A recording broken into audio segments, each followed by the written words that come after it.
So welcome, everyone. Today we have Professor Jean Sternlight join us from the University of Nevada, Las Vegas, William S. Boyd School of Law, where she is the Michael and Sonia Saltman Professor of Law and founding director of the Saltman Center for Dispute Resolution. This is the fourth installment of UC Law San Francisco's Spring 2025 ADR Speaker Series. My name is Hiro Aragaki. I'm the director of the Center for Negotiation and Dispute Resolution here at UC Law San Francisco, formerly known as UC Hastings College of Law. Professor Sternlight is our guest for today, and she has a reputation that we all already know about that doesn't need further elaboration, but let me briefly say that she teaches courses on dispute resolution, including both litigation and alternatives thereto, as well as on psychology and lawyering. She's frequently cited by courts and the media and is the co-author of a book known as Psychology for Lawyers: Understanding the Human Factors in Negotiation, Litigation, and Decision-Making, as well as several other books on dispute resolution. She's published many articles in numerous top journals, including Harvard Civil Rights and Civil Liberties Law Review, the Stanford Law Review, and the University of Pennsylvania Law Review. She was named Outstanding Scholar by the ABA section on dispute resolution in 2015, and was also awarded the 2015 Lifetime Achievement Award by the American College of Civil Trial Mediators. So I think the plan for today is that Professor Sternlight will speak for about 25 minutes or so, plus or minus, and then we'll have a Q&A period. If you'd like to make a comment or raise a question, please raise your Zoom hand. That'll make it easier for me to call on you. You can also put any questions or comments in the comment box, the chat box, and I can read them out. So without further ado, please join me in giving a warm welcome to Professor Jean Sternlight. Thank you so much. I hope you all can you hear me well enough? Good, okay. Nice to see some familiar faces, some of whom I've known for a long time and some of whom I just met recently in the class I just spoke at for Professor Aragaki. So I've been writing about psychology and lawyering for a long time. I got inspired to write about psychology and lawyering by my own practice work. You know, I actually had not ever taken a psychology course in my life. I certainly didn't take any psychology in law school. But when I got into practice, I realized I wasn't as well prepared for practice as I would have liked to have been. And my insight was that, gee, I wish I had actually taken some more psychology somewhere along the line. That might have helped me, because lawyers are people and lawyers deal with people. And therefore, it's very helpful to lawyers to understand how human brains work. Based on that insight, I ended up writing a book with my co-author, Professor Jennifer Robinault. And that book is, I don't know what, 15 years old now. But the book that we wrote was a book on psychology for lawyers. So what we did in that book was write about things that, frankly, I wished I had learned more about before I became a lawyer. So things like the psychology of memory, psychology of perception, psychology of communication, psychology of judgment, ... And then what we did in the book is we applied it to a variety of tasks that lawyers do on a regular basis, such as interview clients, counsel clients, negotiate, mediate, write, do discovery, And the book was, you know, fairly well received, I think, and I thought it was a useful project. But along the lines, along the way, what I realized was lawyers who either read the book or heard the book, or took the course, they were very, very ready to learn lessons that we taught that helped them understand how screwed up the other guy's head was. So lawyers were very ready to learn about how their clients' memories were limited, their clients' communication skills were limited, the other lawyers have bad judgment, the judges make bad decisions, the mediators don't do XYZ based on their own psychology. What it turns out is a lot harder for lawyers to appreciate, and this isn't unique to lawyers, what it turns out it's hard for all of us to appreciate is it isn't just the other guy, it's us. Guess what, folks? We are all human. We all have human brains. We are all impacted by human psychology. And what that means is we, the lawyers, we, the law professors, we, the judges, we, the mediators, we are all impacted by aspects of human psychology. And so my pitch today, I've only got, as Professor Aragaki noted, limited amount of time, and I want it to be limited so we have plenty of time for questions. But my point today is really a very simple one. We all need to hold the mirror up to ourselves and consider our own psychology. And I've tried to boil it down as much as I possibly can. So to me, the most fundamental insight from all of this psychology, and there's all kinds of big words, and there are people in the audience like Professor Shostowski who know all the big words better than I do, but the most fundamental insight is what's in my brain is not in your brain. Each of our brains are different. And we are all impacted by a variety of limitations to our brain. I mean, I would say, thankfully, we're not computers per brain, but at the same time, because we don't have computers for brains, we are affected by quite a few psychological phenomena. And I'm just going to give you a really quick taste of it in the remainder of the talk. The third point psychologically that I want to make, besides all our heads are different, all of our heads are affected by biases and imperfections, the third point is it's much harder to spot those biases in ourselves than it is in other people, because we all want to think of ourselves as smart, rational, competent, and maybe we'll think the other guy has problems, but we don't want to think we have problems. Okay, so what I'm going to do in the talk today is give you a few examples of how psychology affects all of our brains. Then I'm going to give you just a few examples of why this matters for attorneys. And then the takeaway, I'm going to give you it right up front. The takeaway is all of us who are lawyers, judges, mediators, so on and so forth, what do we need to do because of all of this? Number one, we need to educate ourselves better as to what all these phenomena are. Specifically, we need to focus it on ourselves. We need to educate ourselves better about what our own humanity means for our own psychology. And if you really want to boil it down, the most I can boil it down is in acting as attorneys, or for that matter, as law professors, mediators, arbitrators, and everything else, humans, we should be making fewer assumptions and asking more questions. Every time we assume things, there's a good chance that we're not making a well-founded assumption. So I've given you a list here on this slide of some of the many ways in which our heads differ from one another's heads. We perceive things differently. We communicate differently. We persuade differently, and we're persuaded differently. ... You can read quite well, I'm sure. I don't have time to go through all of these, but I've given you a list, and the list isn't complete. Today, I'm going to just focus on a few of the ways that our heads are different from each other's heads. Okay, so it's a very common thing when you talk about perception. It's very common for people, and also for lawyers, to think the world is objectively the way the world is. We see the world, we think, accurately. We see, smell, hear the world in a certain way. And we hope that we're seeing it accurately.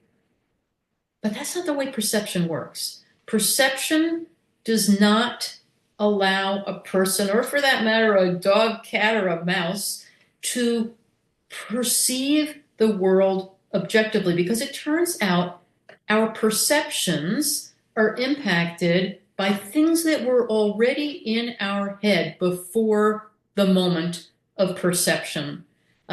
So in our head, from before are memories that we have. In our head from before are experiences that we've had. In our head from before are assumptions that we make.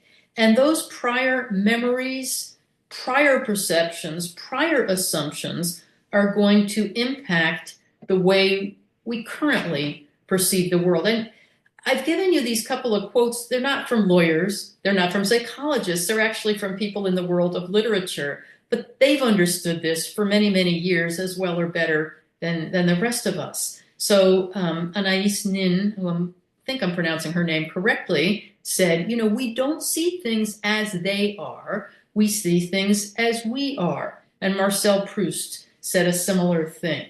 Okay, specifically, what am I talking about? One of the things psychologists talk about a lot, for example, is limits of attention. A lot of stuff is happening. We don't see, hear, experience it all. We miss stuff. And they've done these funny studies that some of you have already heard about, like, you know, gorillas, prancing across the screen when you think you're counting basketballs and you actually missed the gorilla prancing across the screen. And you would think, well, how could I miss a gorilla? Of course you could, because people miss all kinds of things. And we cannot possibly expect to perceive everything.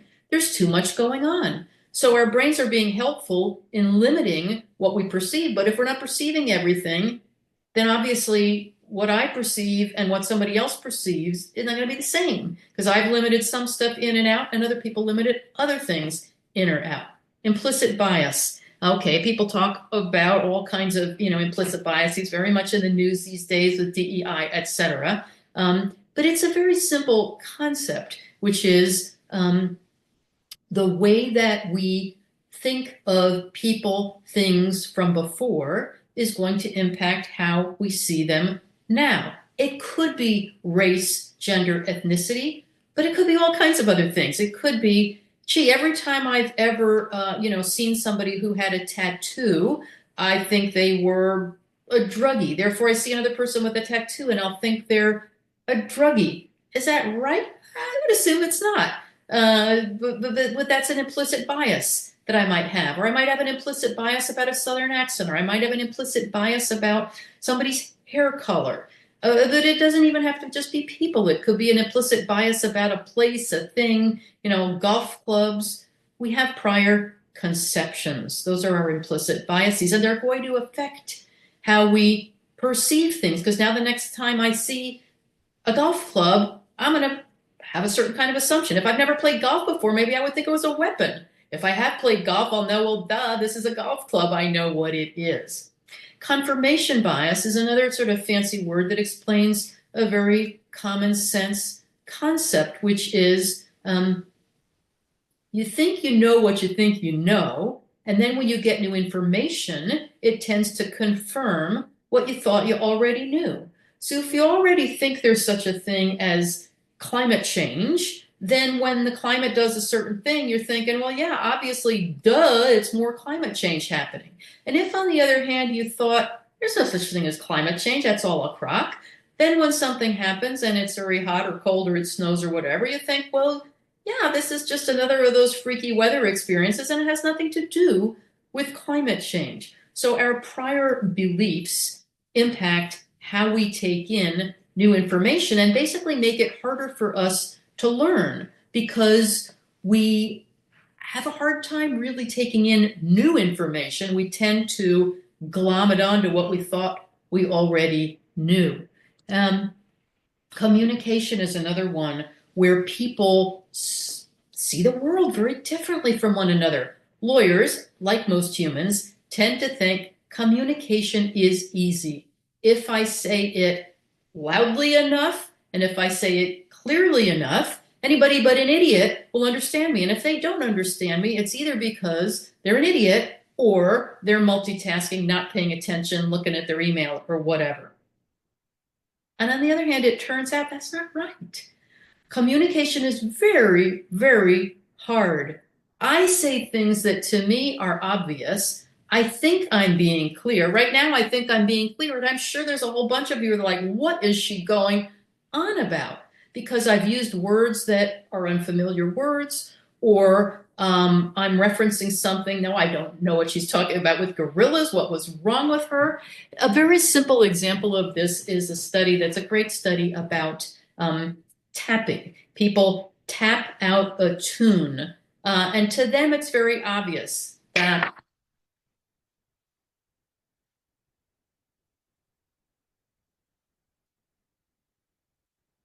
now that's happy birthday. To me, that's like, well, duh, how would you not know I was tapping out happy birthday? Maybe some of you did know I was tapping out happy birthday, but I'm sure a bunch of you weren't thinking about happy birthday and would have no clue. But you can make it even simpler than that. And you have these experiences all the time with your friends or in your family, where you say to your partner or your kid, you say, give me that dish that's over there. You know what dish you're talking about. And if there's 3 dishes on the shelf, you get mad maybe when they don't give you the right dish, because how did they not know what over there meant? It was clear in your mind what over there meant, and you think it should have been clear to them, but it might not have been clear to them. Or a lawyering example. I once told a client, dress nicely for your deposition. He showed up in a tux that he had rented. Now, I had thought when you say dress nicely for a deposition, I thought, let's clear it up. How clear do I need to be? I'm not a fashion consultant. He thought it was clear too. To him, dress nicely was do the best he could. He went out, he literally did. He rented a tux, poor guy. I don't know how much he had to pay for it. So the point is, things we say we think are clear may not be clear, and it goes the other way too.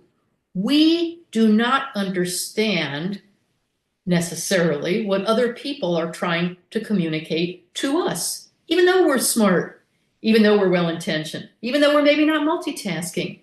Our client is trying to say things to us, was trying to explain things to us.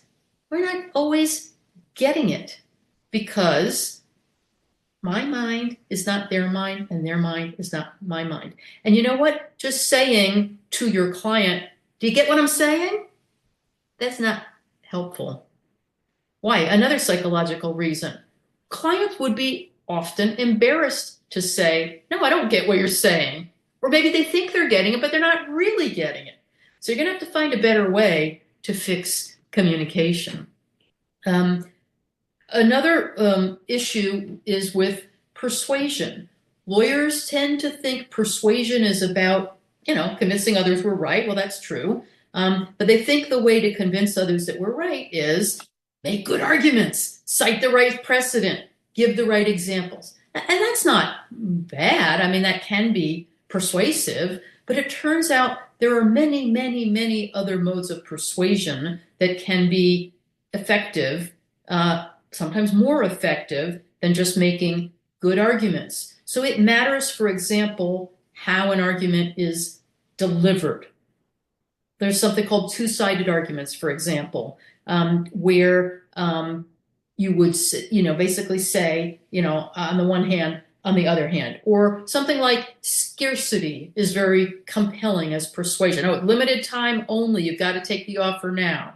Or something like how the persuader is dressed or how they speak. It turns out that's persuasive, whether you like them, whether there's rapport. So lawyers need to realize that people's brains work differently with respect to persuasion, and they need to factor in, too, that they, as the lawyer, are subject to persuasion. So we tend to think as a lawyer, hey, I'm the persuader, and I'll only, if I'm ever persuaded, it would only be because somebody makes a good argument. But it turns out that just like other humans, we are vulnerable to being persuaded by things that may or might not be logical or right. And we got to be aware of that, or we're going to get persuaded of things that later on maybe we'll wish we hadn't been persuaded of. There's a huge psychology. I have to keep looking at my phone because I forgot to set the timer. So, Hero, tell me if I'm going way over. Judgments and decisions are a huge area where psychologists have done a ton of work on how people's brains are different from one another and how people's brains aren't, 100% rational.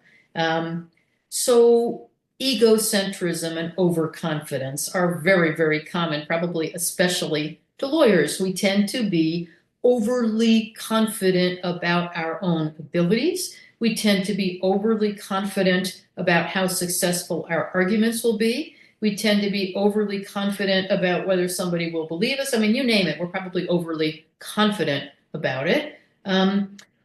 We tend to be, as other humans are, impacted by a phenomenon called anchoring, which is where if somebody starts out in a negotiation saying, oh, I'm asking $1 million for this house, we know that's not realistic. It's not $1 million house. And yet their number that they started with that's very high psychologically will push us up to a higher number.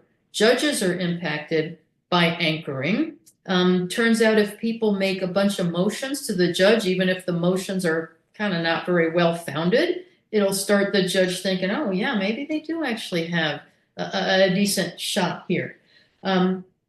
We tend to be impacted by something called hindsight bias, which is better known as Monday morning quarterbacking, which is like once the thing has happened, it looks to us more obvious that it would have happened, should have happened. We tend to be impacted by things like valuing things more that we're going to get right away than in the future. That's the time horizon thing. We tend to have an urge to put things off. Procrastinate. I suspect have to convince you too much of that, but it's not just procrastination. It's looking for ways to punt on decisions. So if we can keep more options on the table, we want to do that. So lawyers and judges do that stuff.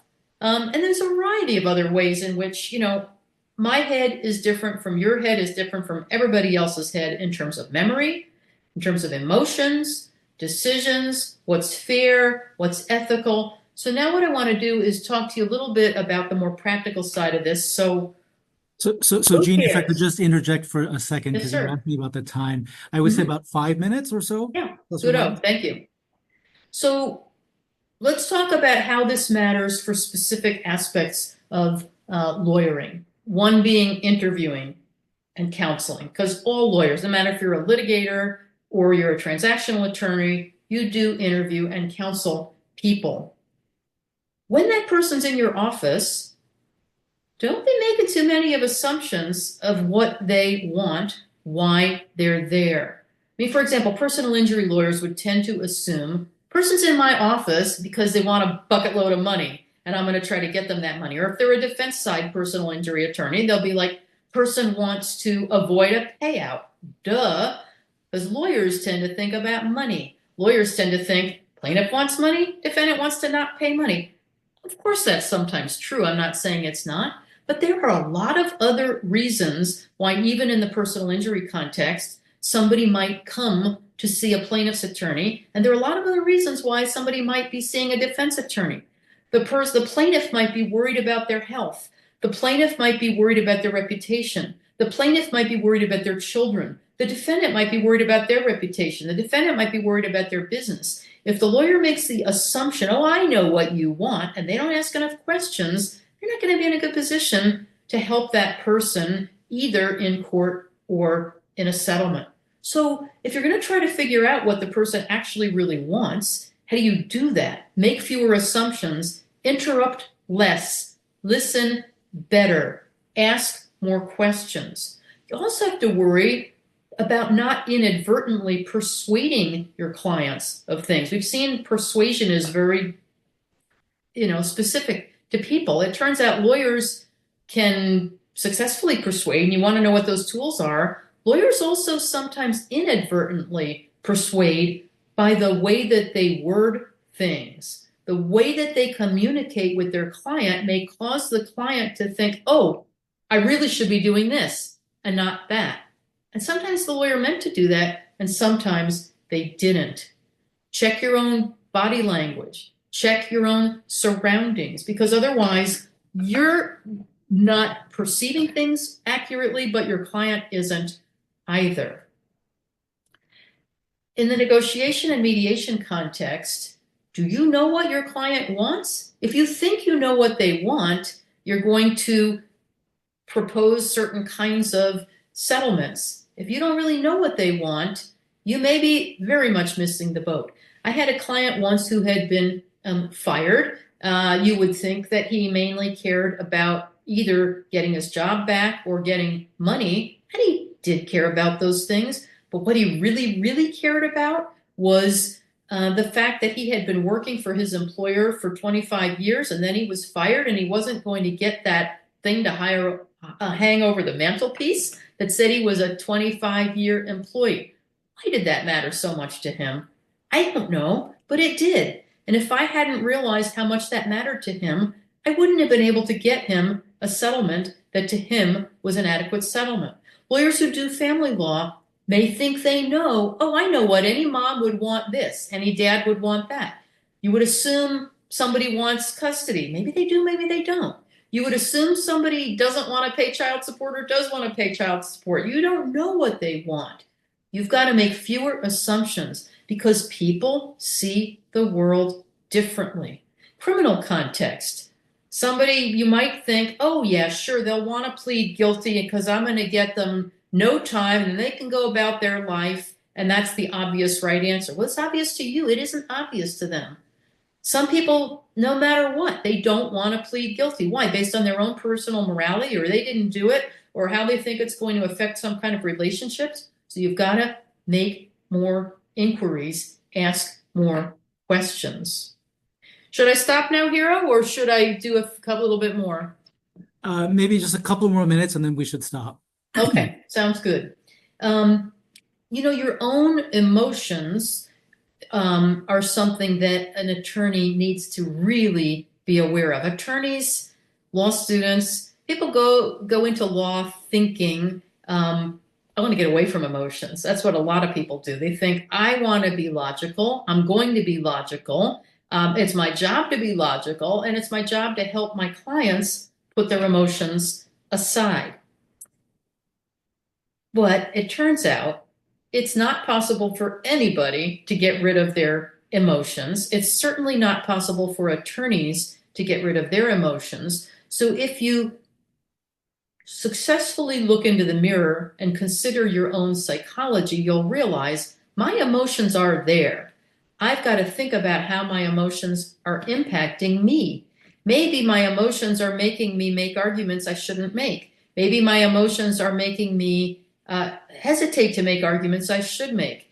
Maybe my emotions are preventing me from working as effectively as I should work. Maybe my emotions are not encouraging me to take a break when I need to take a break. You need to consider your own emotions. You need to consider your own emotional well-being so that you can be the best lawyer that you can be.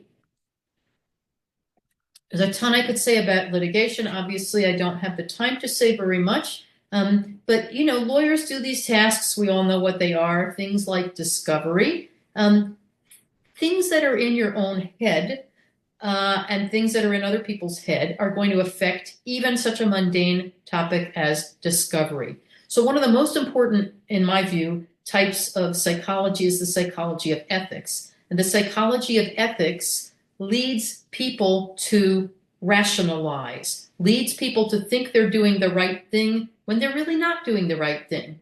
When you're conducting discovery and giving information out in discovery, you need to be aware of what's going on in your head, or else you will be crossing ethical lines by failing to provide discovery you should have provided. And on the receiving end, when you get discovery from the other side, you need to realize that your own psychology is going to impact how you look at that discovery. So I spoke earlier, for example, about confirmation bias. Confirmation bias is the thing that leads you to think, I already knew that. Of course, there's no climate warming. Of course, there is climate warming. Okay, well, in the legal context, of course, my client's a good guy. That will cause you to not look at the discovery that you're getting as carefully as you should. There may be some real bombs in that discovery that should have you rethink your position, should have you reconsider whether your client's position is 100% right. But if you don't appreciate that your own psychology might cause you to gloss over discovery that's been now given to you, then what was the point of getting that discovery? You need to look at it more carefully than your psychology might lead you to look at it. I could speak about a lot of other aspects of litigation, but rather than do that, I'm going to open it up to questions. Should I stop sharing, Hero? Yeah, that would be great. Okay. So much. So we can all look at each other, and I realized that was a lot in a very little time, so feel free to ask me about whatever I said that confused you, or whatever I didn't say that you wish I had said. All right, terrific. So if you have any questions, please put them in the chat or raise your Zoom hand, please. Noor. I have a question.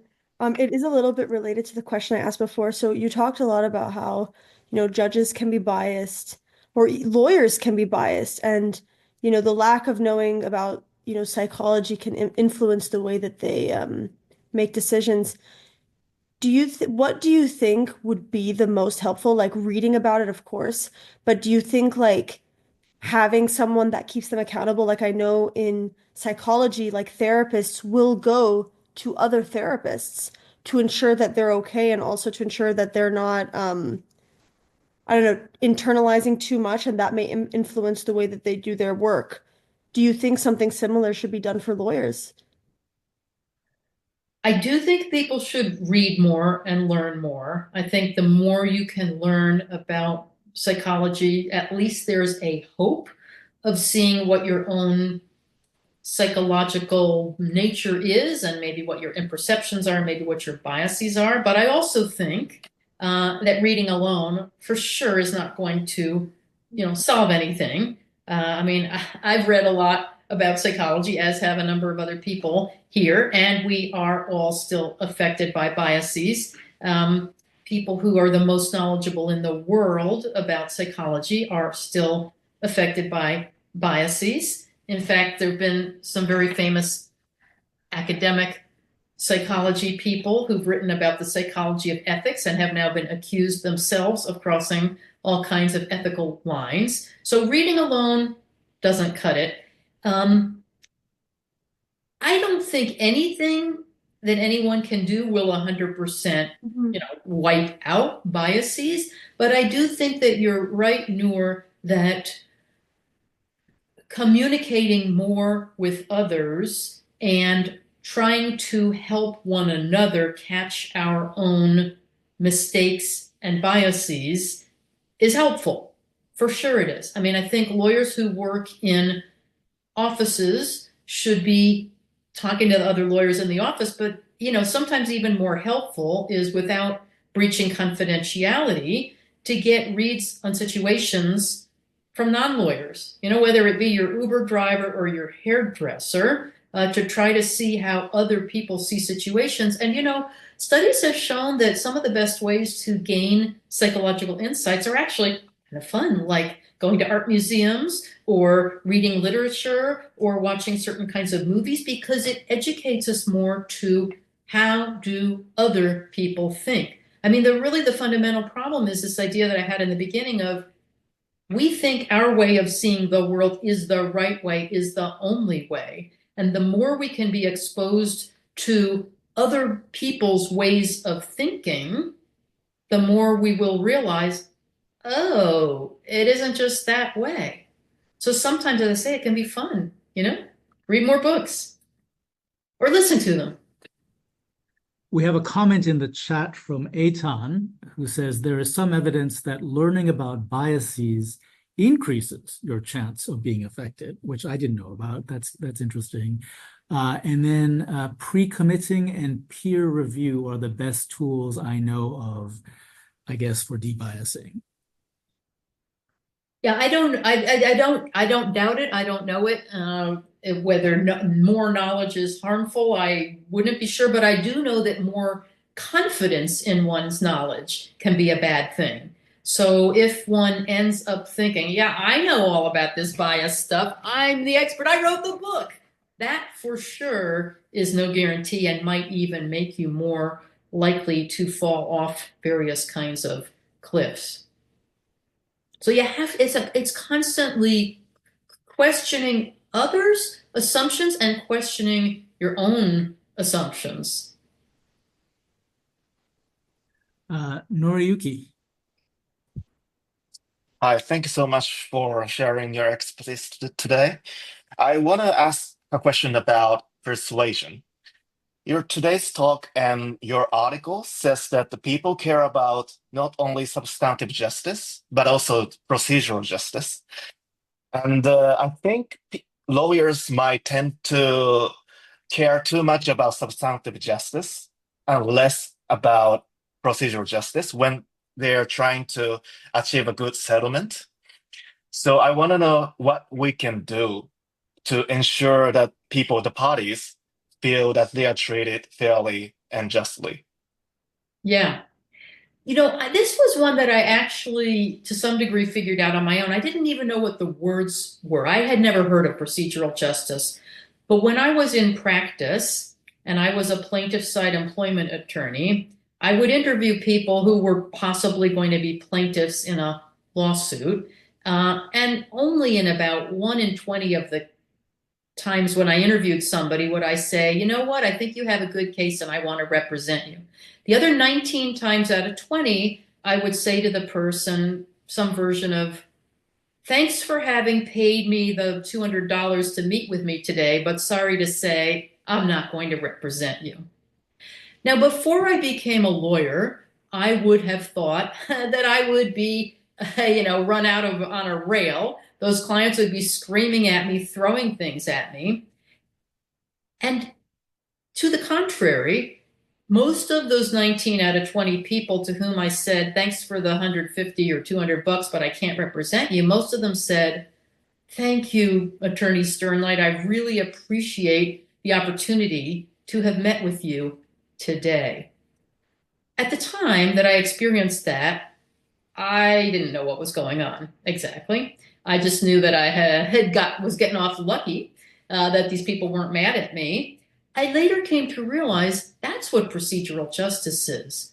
Those people who I had interviewed felt that even though I told them in the end I can't represent you, either because you don't have a good case or because you can't afford me or I can't afford you, those people really appreciated having had the opportunity to tell me their story.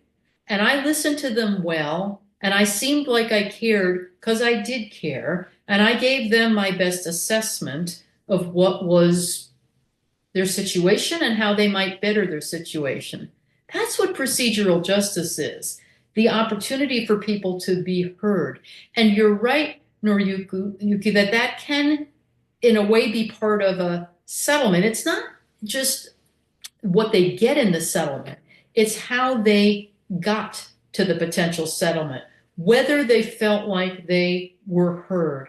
Sometimes people can get procedural justice just by talking to their own attorney. Sometimes they can get it in a mediation where they really feel like, I got to tell my story. I got to feel like I was heard, and I got to tell off the other guy, and I got to hear about the other guy. I learned more.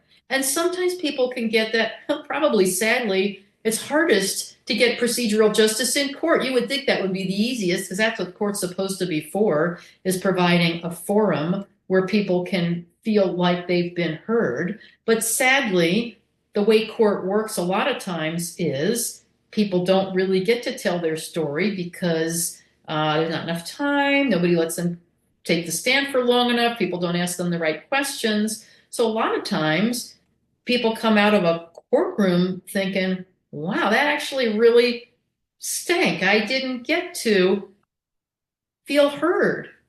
So what lawyers need to do is understand the craving people have to be heard, to tell their story, to feel like they've been listened to. And once lawyers understand that, they need to help their clients find a forum, whether it be the interview, the negotiation, the mediation, the litigation, the transactional interaction where they can feel heard.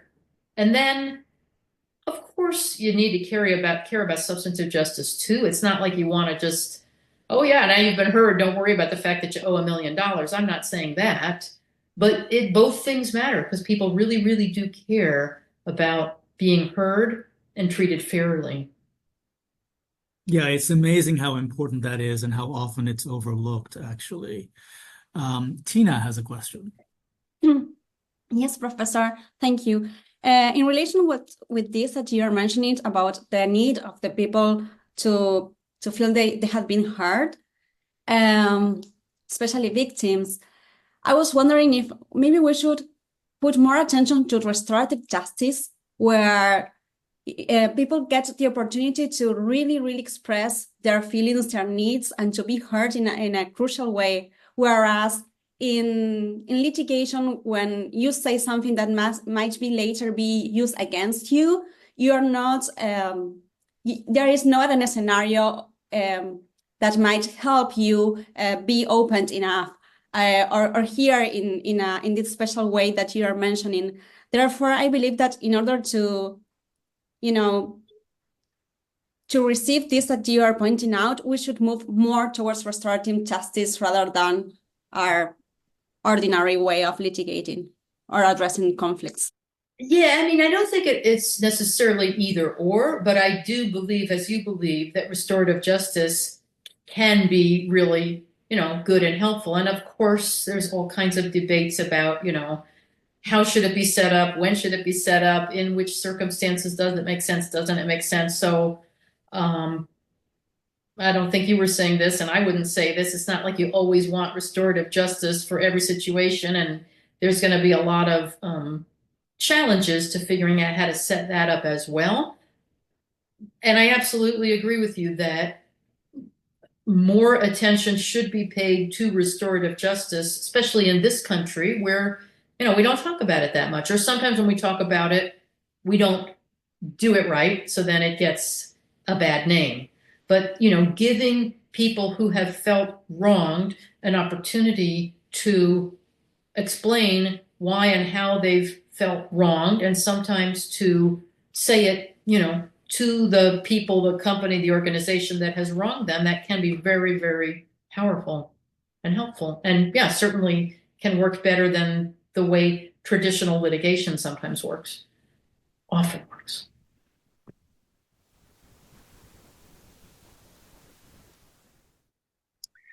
So I have a question if nobody else has one for now. AI is all the rage right now, and I'm kind of curious to understand better what the implications are of this body of work that you presented for AI and the future, really, for lawyers. We're all afraid on some level that AI is going to take over our jobs.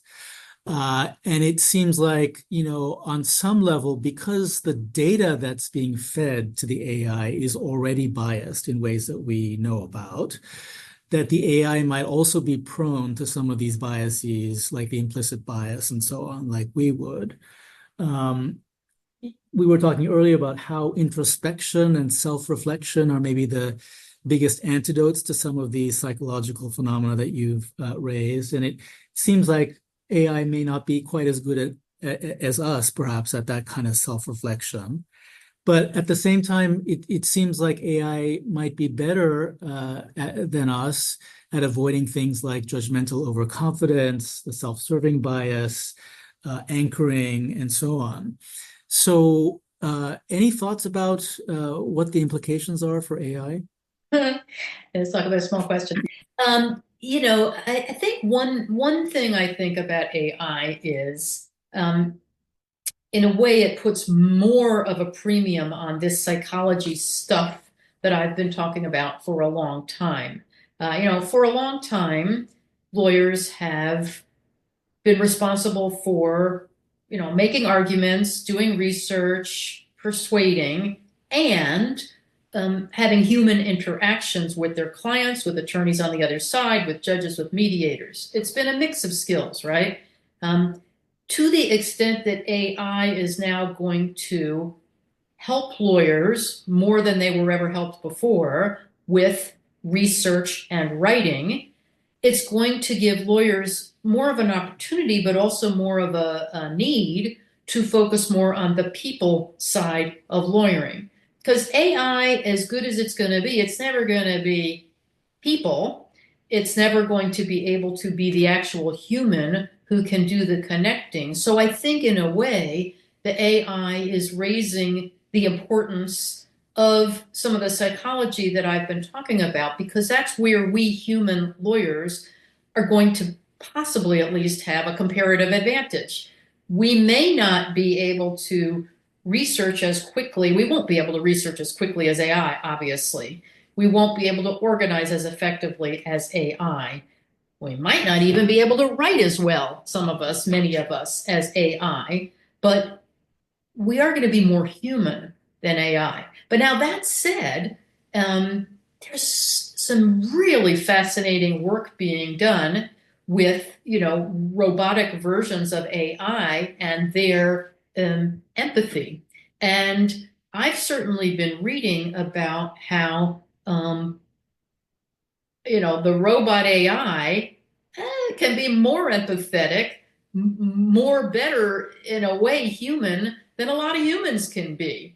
And I think that's true, because a lot of us humans aren't that great at, as we've said, we're not that great many times at communicating. We're not that great at rapport. But you know what? I would say the answer is we got to up our game. Don't let the AI beat us at that game, right? I mean, currently it does beat some of us at rapport. And people are saying that, folks in nursing homes are going to have their robots that are going to be nice to them and talk to them and help them. And they're going to feel like those robots are, a lot nicer than a lot of the caregivers, human caregivers were or are. And I don't doubt that. But to me, that means the humans have to up their game. And we have the opportunity to up our game because we're the humans here. Now, the other part of what you were asking about, Hero, is, the biases and how that impacts AI. And yeah, absolutely, no doubt.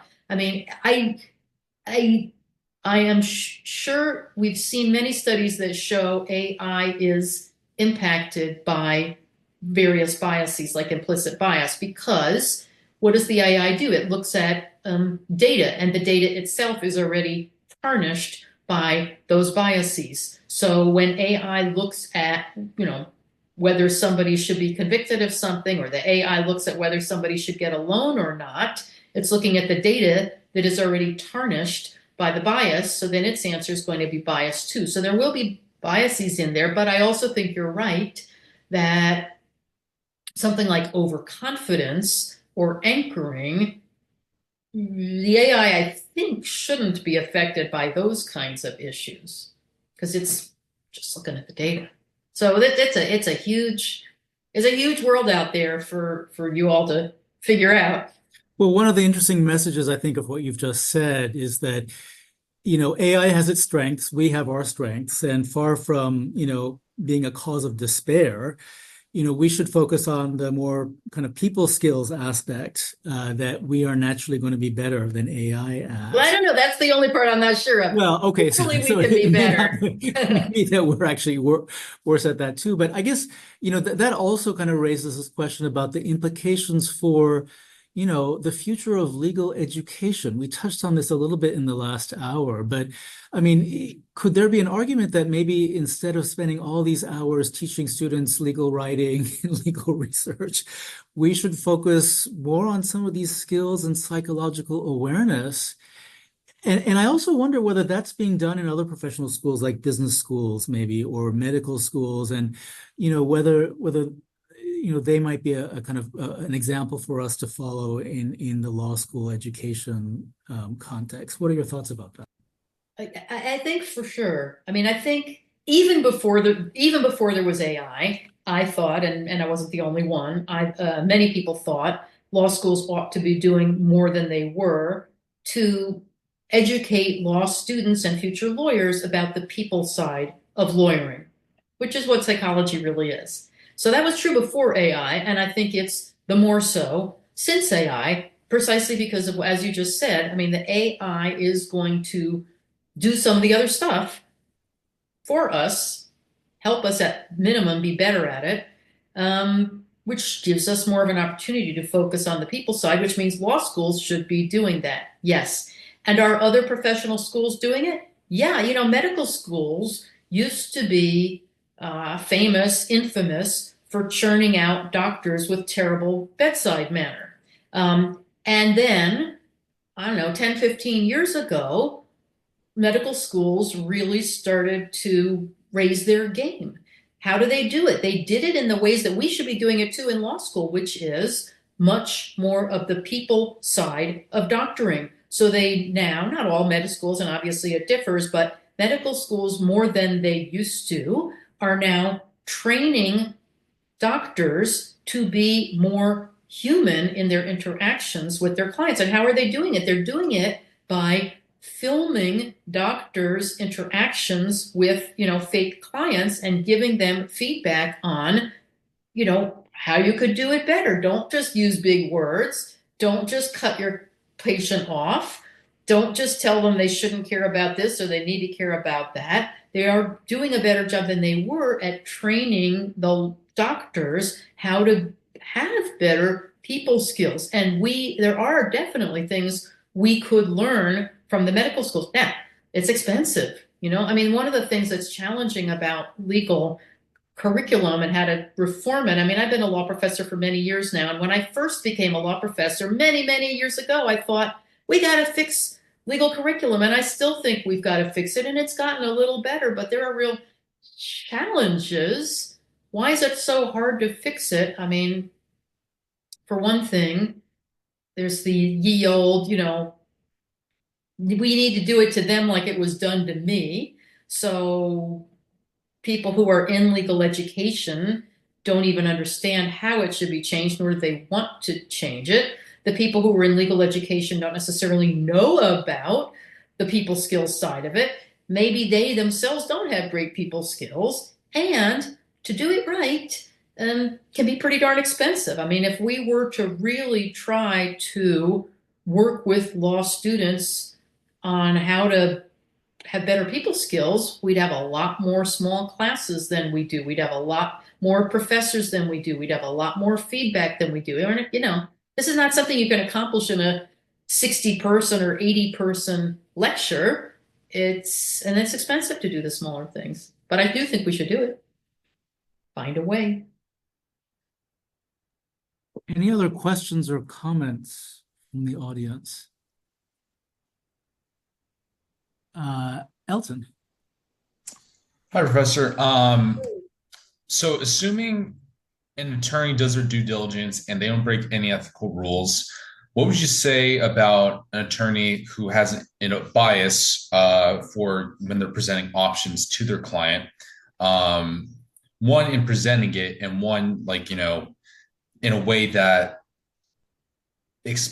when they're what would you say about when they're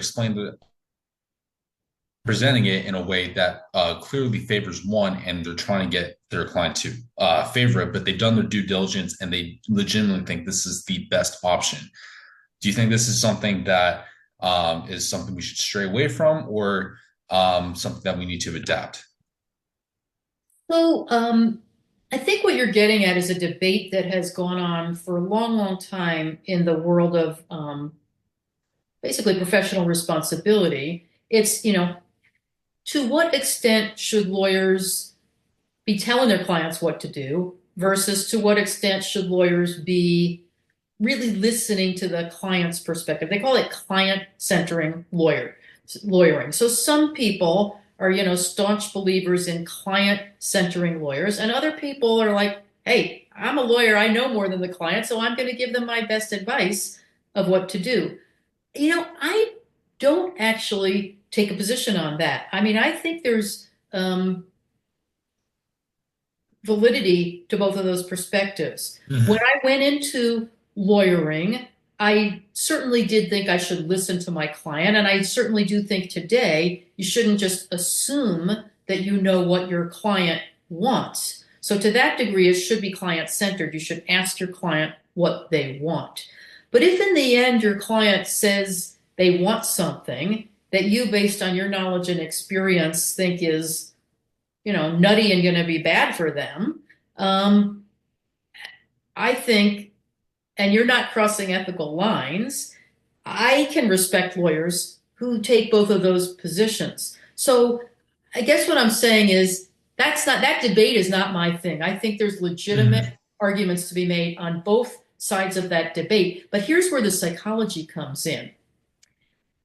The psychology comes in because lawyers delude themselves. So lawyers who think they are being very client-centered and think they are deferring to what the client wants, maybe they're really not, because the lawyer is not actually understanding what the client has said they wanted, and the lawyer is not effectively communicating with that client. So the most client-centered, in their own mind, lawyer may end up not being very client-centered at all.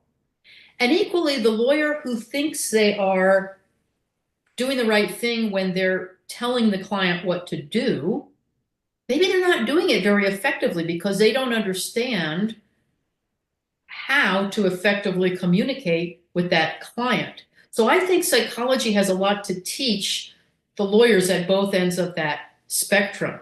If you want to be the kind of lawyer who's going to really tell the client what's best for them, you need to understand psychology so that you can do that effectively. And if you want to be the kind of lawyer who's going to really be client-centered and listen to your client and do what the client wants, you need to learn a lot of psychology too. Mm-hmm. And if Thank you you. want to be an ethical lawyer, you need to know a ton of psychology because we fool ourselves on the ethics. So the premise to your question was, and you are being ethical and you're not crossing any lines. Well, query whether any lawyer is really right about that, because we tell ourselves we're not crossing ethical lines, and all too often we actually are crossing ethical lines. So the lawyer who thinks I'm just being a helpful, educated lawyer and telling the client what I know is best, but I'm not crossing any ethical lines, you know what? Maybe they've gone too far with the arm twisting, because they can fool themselves on that. We all do. We tend to think we're ethical when we're not. Mm-hmm. We have one maybe last question from the chat from Stephanie Leffler. Would you talk about the impact of quote unquote production law? This may be in a number of legal disciplines. I don't know what production law is. Stephanie, So I don't no, know unless somebody educates me. Stephanie, do you want to chime in and explain? Hi, everyone. Sorry, I've been commuting and I'm at a location that's not ideal. But regardless, I want to ask about, I'm hearing from other attorneys that they have left corporations or firms because they feel like they are just a production person. There's cookie cutter legal activities going on, and it's caused a lot of distress in attorneys. They don't feel like, from what I've heard, they are doing a just service to their client. And so I think that might be something to kind of weave into the ethics and whatnot, what we've been talking about today. And maybe AI can help with that. I don't know. Well, I don't know if it's ethics, but there is definitely a huge psychology of attorney well-being. And one of the things that goes into attorney well-being is, what makes a job a rewarding job from the attorney's perspective.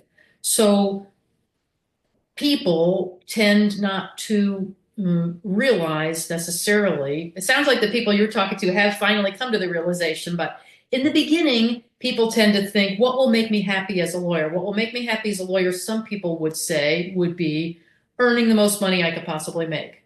Or other people might say, what will make me happy as a lawyer is, fighting the good fight for the cause that I believe in.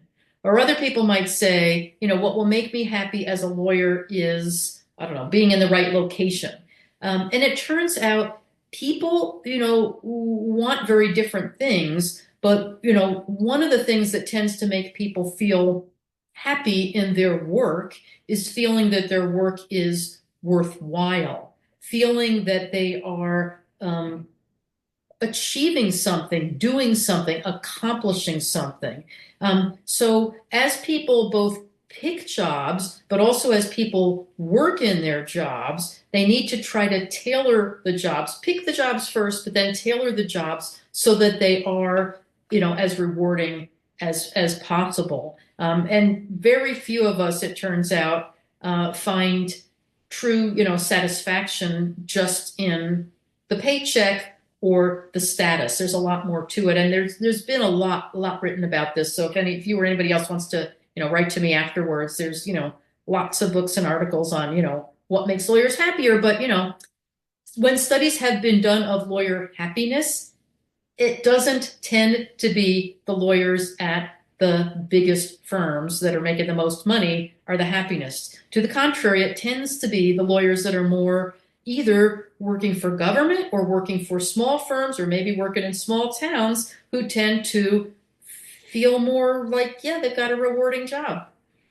So I think it's consistent with what you're talking about, Stephanie. So we're Thank really you, at the end of Professor. we're really at the end of our time today. Thank you so much, Professor Sternlight, for this fascinating and important and timely discussion. May I ask the audience to unmute and give Professor Sternlight a warm round of applause. Thank you. Thank you, everyone, for joining. See you Thank next you for time. the opportunity. I appreciate it.